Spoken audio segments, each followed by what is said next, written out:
Madame, Monsieur, ravi de vous retrouver dans cette édition de journal. Que pensent les journalistes et analystes politiques du nom des députés à la loi d'amnistie au profit de Ricky Amadougou, Joël Aïvo et des opposants en exil? Vous entendrez quelques-uns en début d'édition. Et puis les hommages continuent de fuser de toutes parts pour reconnaître le genre de modèle journalistique, notamment qu'il était.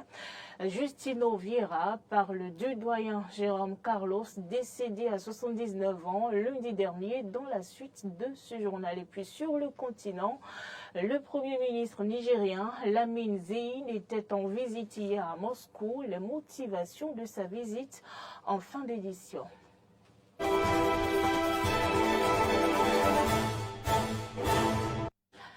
Merci, Madame, Monsieur, d'avoir pris le rendez-vous de l'information. Depuis mars 2023, le principal parti de l'opposition, les démocrates, a introduit une proposition de loi spéciale portant amnistie au profit de Ricky Amadougou, Joël Aïvo et des opposants en exil. Le 3 janvier 2024, la commission des lois de l'Assemblée nationale a désavoué cette proposition de loi spéciale. Des journalistes, analystes politiques nous livrent leurs analyses de la situation dans cet élément que nous propose Clémence Tonocoin. Suivez. Ils sont 17 députés de la majorité parlementaire et membres de la commission des lois à avoir voté contre la proposition de loi spéciale portant amnistie et ou abandon de poursuites judiciaires au profit de personnalités politiques pour des faits criminels. Le rejet de cette loi d'amnistie qui devrait permettre la libération de Ricky Amadougou et Joël Aïvo puis le retour au pays des opposants en exil était prévisible selon des journalistes, analystes politiques que nous avons interrogés. Deux tendances se sont dégagées au cours des discussions en commission. Il y a bien évidemment l'avis des députés, les démocrates, l'avis minoritaire, et puis il y a l'avis majoritaire qui estime que la proposition de loi d'amnistie a été furtivement et sans concertation préalable introduite par les démocrates. Pour les députés de la majorité, donc, les démocrates ont adopté une attitude et une procédure qu'ils savaient vouer à l'échec. Et c'est donc cet avis majoritaire qui, sans surprise, est devenu l'avis de la commission des lois, qui a donc recommandé à la plénière de l'Assemblée nationale de rejeter la proposition de loi d'amnistie pour plusieurs raisons et motifs qu'on ne pourra aborder ici. Ce qui est arrivé à l'Assemblée nationale était prévisible. Au vu de la configuration de la représentation nationale, composée de 109 députés, dont seulement 28 sont acquis à la cause de cette loi d'amnistie. Mais le contexte dans lequel cette loi d'amnistie a été rejetée est un contexte de méfiance politique. Méfiance politique parce que vous savez que avant le discours sur l'état de la nation du chef de l'État, les démocrates avaient rejeté le rapport d'activité du président de l'Assemblée nationale. De plus, ils ont rejeté le budget général de l'État exercice 2024. Alors, cet écosystème politique, pour ne pas dire parlementaire, ne favorisait pas les choses. Et les différents commentaires faits par les députés et même certains ténors du parti, les démocrates, après l'entretien que le chef de l'État a eu avec les journalistes de la radio nationale, ces différents commentaires présageaient de ce que cette loi devait véritablement être rejetée et c'est ce qui est arrivé. Le vote de la commission des lois est sans doute un coup dur pour la principale force politique de l'opposition au Bénin. Après ce rejet, la proposition de loi sera ensuite envoyée en plénière pour examen. Mais visiblement, le test a très peu de chances de prospérer. Il me sera très difficile de vous dire si la plénière de l'Assemblée nationale votera ou pas cette proposition de loi. En tout cas, il sera difficile également que la plénière n'aille pas dans le sens de la majorité des députés de la commission des lois en rejetant cette proposition de loi, car c'est l'avis de la grande majorité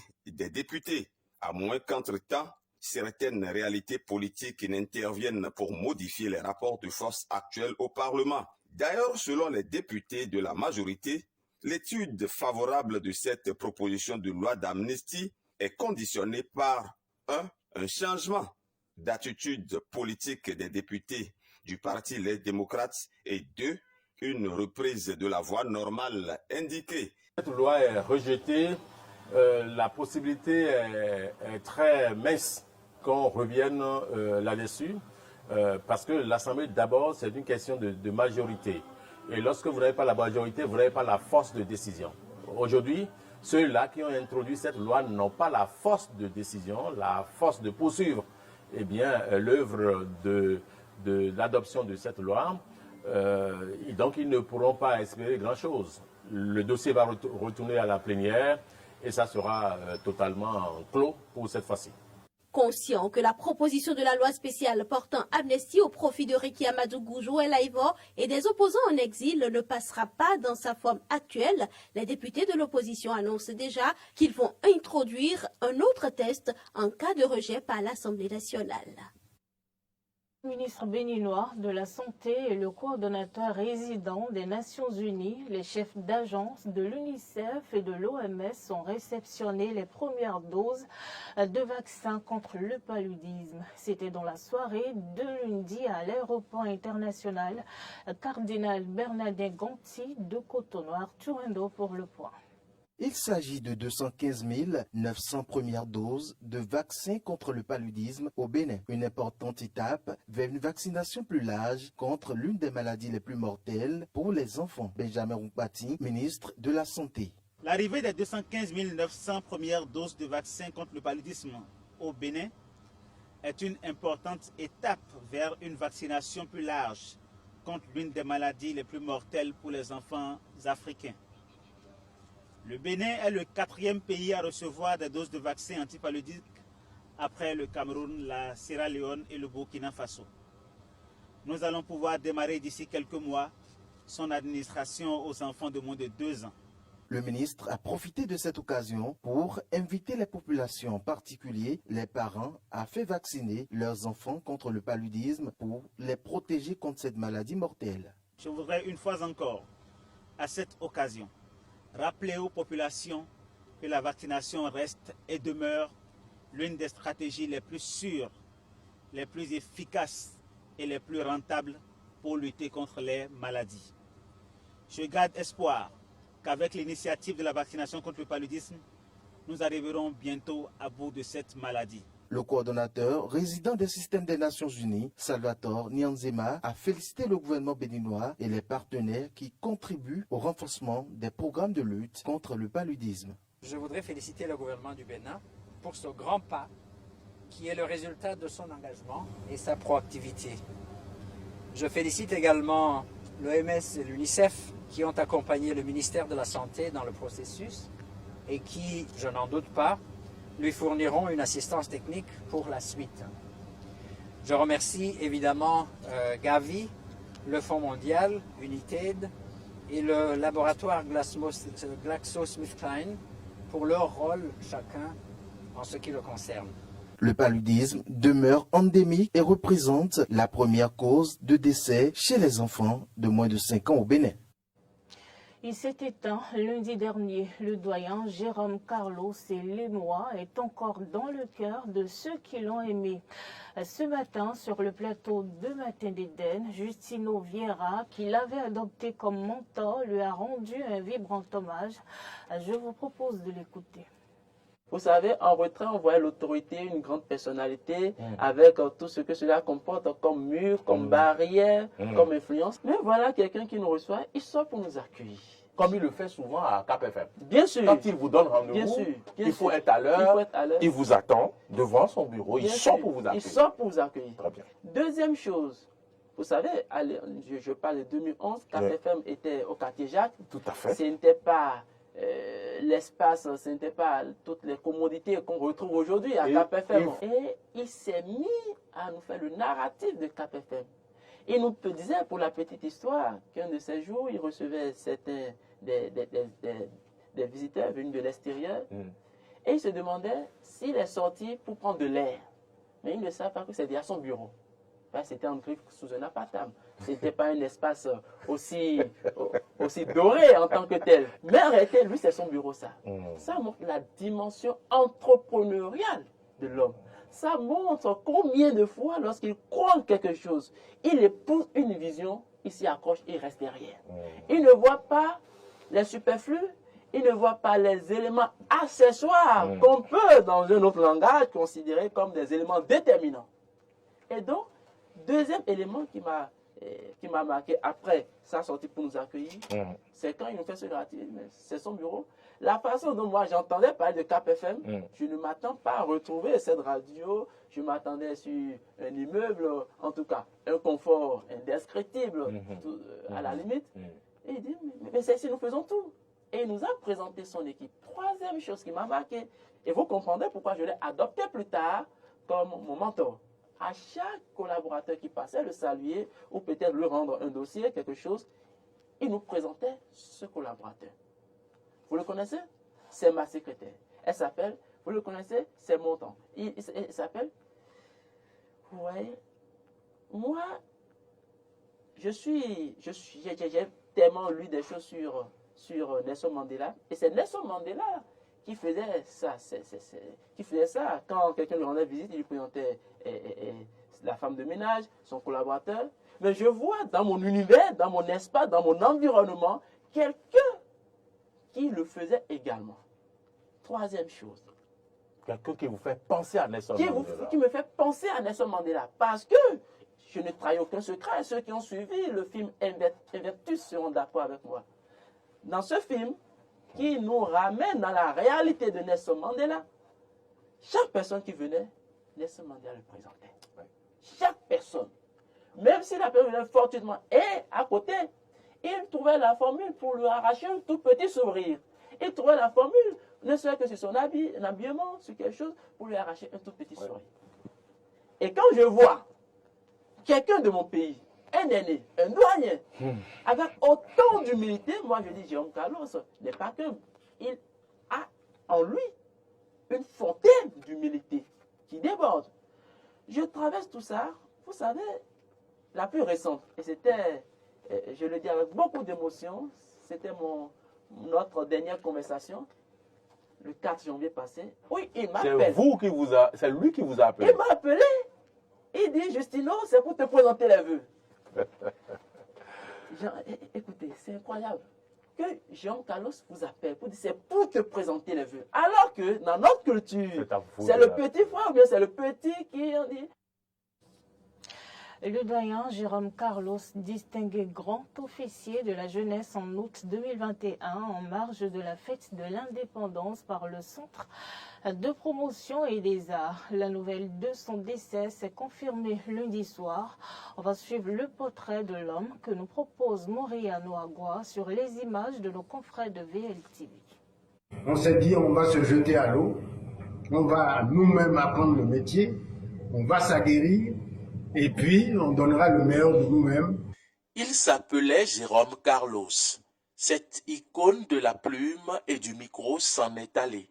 Né le 30 septembre 1944 à Porto-Novo, il obtient son diplôme d'études approfondies DEA en histoire à l'université de Sorbonne en France après son passage à Dakar.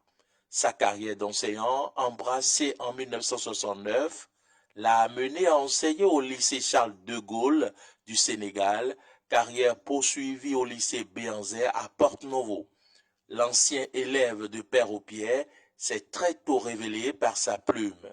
Premier directeur général de l'ONEPI, après 22 ans d'exil pour des raisons politiques, de retour au Bénin, il créa avec Thomas Boya le Centre africain de la pensée positive. Journaliste, il produit la plupart de ses articles pour des journaux de Côte d'Ivoire. Champion national de saut en hauteur, un record battu 45 ans après. Le baobab de la presse, comme certains aiment l'appeler, l'homme a eu droit à plusieurs distinctions, auteur de plusieurs ouvrages, promoteur de la radio commerciale KPFM, celui qui a formé plusieurs journalistes béninois, laisse derrière lui 3 grands-enfants après 54 ans de mariage. Il aurait eu en septembre 2024 80 ans. L'homme a tracé le chemin pour les générations futures, une voix immortelle qui communiait avec passion et beaucoup d'élégance. Les chroniques de Jérôme Carlos, ce sont des envolées poétiques, autant d'art dans l'écriture qu'elles sont dites avec une dose normale de verve dans le commentaire. Adieu, Jérôme Carlos. Et puis sur le continent africain, je vous annonçais en titre, le Premier ministre du Niger, Ali Mahaman Lamine Zeyn, s'est rendu hier en Russie à la tête d'une importante délégation. Le Niger est en difficulté financière depuis le dernier coup d'État et son embargo est sous embargo international également. Il entend diversifier ses partenaires pour mieux développer son pays. Le reportage. Je tiens à vous transmettre les salutations les plus chaleureuses et les plus sincères du Premier ministre de la Fédération de Russie, Mikhail Mishustin. Je suis convaincu que le séjour à Moscou de la délégation représentative que vous dirigez sera fructueux, qu'il nous permettra d'identifier des projets prometteurs de coopération bilatérale et qu'il jettera les bases d'un développement de nos relations. Commerce, économie, l'investissement et l'humanitaire. Tels sont les secteurs dans lesquels la Russie et le Niger sont susceptibles de coopérer. Pour rappel, le vice-premier ministre russe a effectué une visite au Niger au mois de décembre dernier. Les autorités nigériennes entendent diversifier les formes de leur partenariat avec la Fédération de Russie. Le premier ministre nigérien Ali Mahaman Zeyn a mis l'accent sur l'importance de cette coopération stratégique entre la Russie et le Niger. Le Niger a fait le choix de s'engager sur la voie de sa libération, de son indépendance et de sa souveraineté, et de faire un choix libre de tous ses partenaires. Votre pays est sur la carte du monde un des pays les plus importants. Le peuple nigérien a décidé que nous venions vers vous, tisser une relation approfondie dans le respect de notre souveraineté. Et donc ce matin, nous avons été reçus, vous avez vu tous les ministres qui étaient présents. Et nous souhaitons développer une coopération économique, une coopération stratégique. Voilà un peu de mots ce que je peux vous dire sur cette visite qui est importante pour nous. Et cette visite de ce matin vise à procéder à l'approfondissement des échanges, bien entendu dans le respect de notre souveraineté. Voilà qui vient mettre un terme à cette édition de journal. Merci madame, monsieur d'avoir pris du plaisir à nous suivre. Restez fidèles à tous nos programmes.